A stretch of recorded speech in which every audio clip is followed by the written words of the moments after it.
Bon matin tout le monde. Aujourd'hui on a une moto, c'est une Yamaha, une TDR 250. Problème, manque de pouvoir et malheureusement, je sais pas si vous allez être capable de le voir, je vais m'arranger.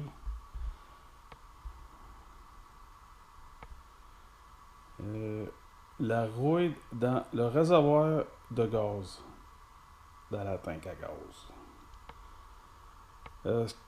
Est-ce que c'est réparable? Oh, oui. Résultat garanti, pas sûr.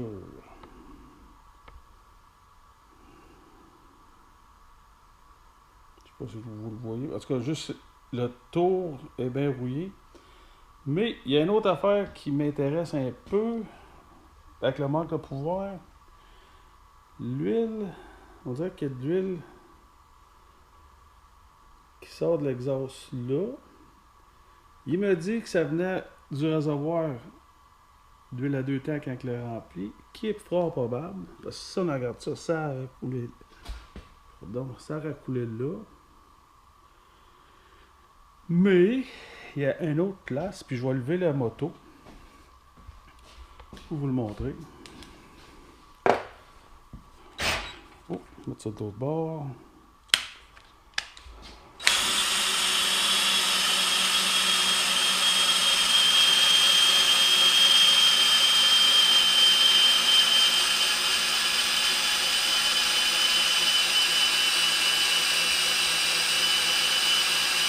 Ça sera pas bien long. On est quasiment rendu en haut.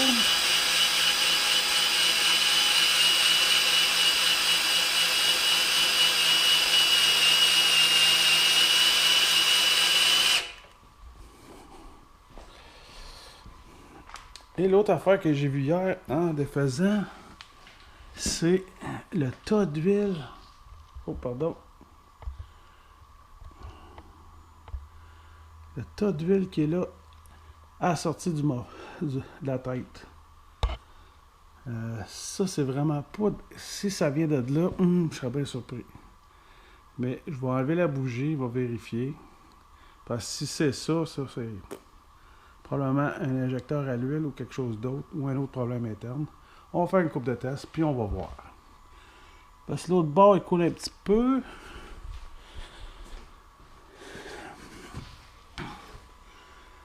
Ah, il coule pareil. Les deux coulent. Oh, ça ouvre. On va voir. On va faire des tests, puis on va revenir. Bon, pour la troisième fois, on recommence. Bon, des fois, c'est mieux être chanceux qu'être bon. Dans mon cas, j'ai commencé à lire le livre de Yamaha sur ce modèle-là pour trouver des petites affaires qui pourraient être le problème. Comme c'est comment aller voir pour enlever ou vérifier les spark plugs, les ajustements, tout ce qui va. Ça, c'est l'injecteur à l'huile parce que c'est un deux temps. Puis comme si vous me rappelez l'autre bord, quand j'ai checké l'exhaust, c'était full de l'huile. Ben, je viens de remarquer que mon corps d'ajustement était de même. Puis quand j'ai tiré un petit peu sur mon rebord, j'ai vu que, oh, le fil n'était pas rentré. Ça veut dire que ça, il faut que ça rentre là-dedans pour être bien ajusté. Ça pourrait être mon problème. Parce que si c'est de même, il va prendre plus d'huile. Manque de pouvoir parce qu'on joue plus d'huile. Ça va couler dans le muffler, blablabla. Longue histoire courte, c'est probablement mon problème. De manque de power. Là, il va rester juste enlever le couvert puis vérifier les ajustements. Mais, bien l'impression que ça, c'est mon problème. Mais on va continuer à faire l'inspection. On va checker le filtreur à l'air qui est là, qui est ici, je devrais dire, en bon français. On va checker, on va être sûr. On va enlever mes spark plugs pour être sûr qu'ils sont pas. Bon, il va probablement être beurré d'huile, mais ça va me donner une bonne indice. Mais j'ai l'impression que j'ai trouvé mon bobo. Il reste rien qu'à le tester à cette heure. Vérifier. On va enlever les spark plugs qui sont dans le trou là. C'est juste ça qu'ils disent de faire.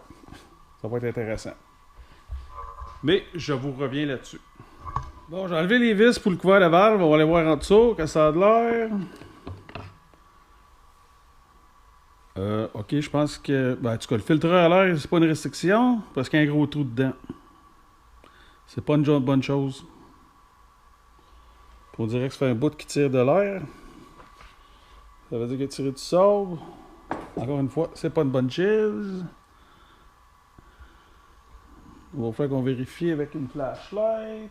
Pour être sûr que c'est voir ce qui se passe. Oh, un autre job.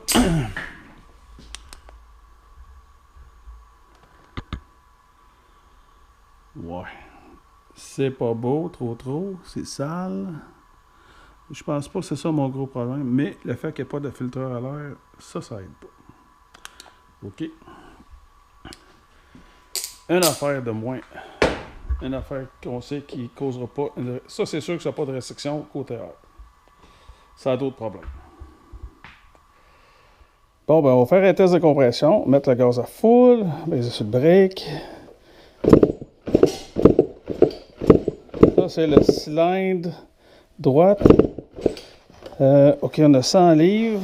Je sais pas si vous voyez. 100 livres. Ça a de la classe. Ça fait le kickstand, donner du gaz, tenir le break.